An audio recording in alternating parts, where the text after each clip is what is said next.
আন্তর্জাতিক প্রসঙ্গ। ইরান যুদ্ধে এবার সরাসরি হুমকির মুখে বিশ্বের জ্বালানি সরবরাহ।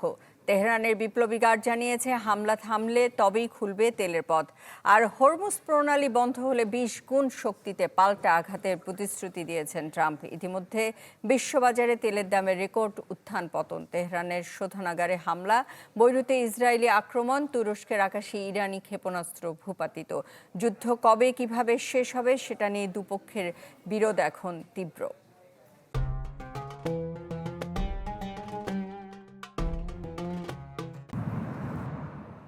নতুন মোড় নিয়েছে ইরান মার্কিন যুদ্ধ।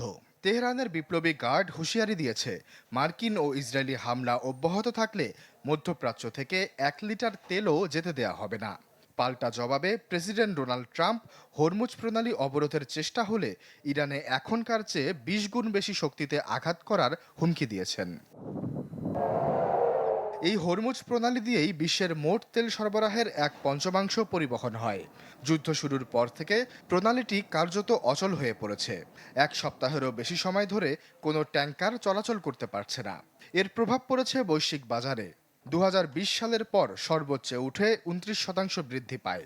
তবে মঙ্গলবার ট্রাম্পের যুদ্ধ দ্রুত শেষ হওয়ার আশাবাদ এবং রাশিয়ার তেলের ওপর নিষেধাজ্ঞা শিথিলের খবরে তা 10%-রও বেশি কমে আসে। 28 ফেব্রুয়ারি থেকে শুরু হওয়া হামলায় এখন পর্যন্ত অন্তত 1332 ইরানি বেসামরিক নাগরিক নিহত হয়েছেন। সর্বশেষ তেহরানের একটি তেল শোধনাগারে হামলার পর রাজধানীর আকাশ কালো ধোঁয়ায় ছেয়ে যায়।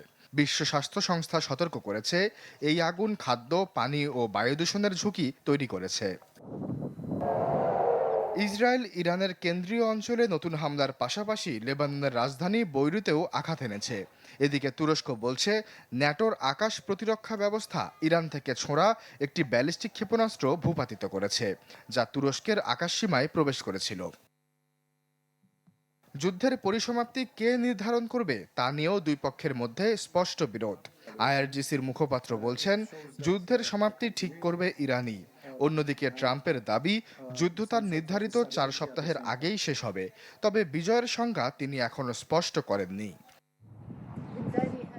আশ্বাস চৌধুরী, চ্যানেল 24।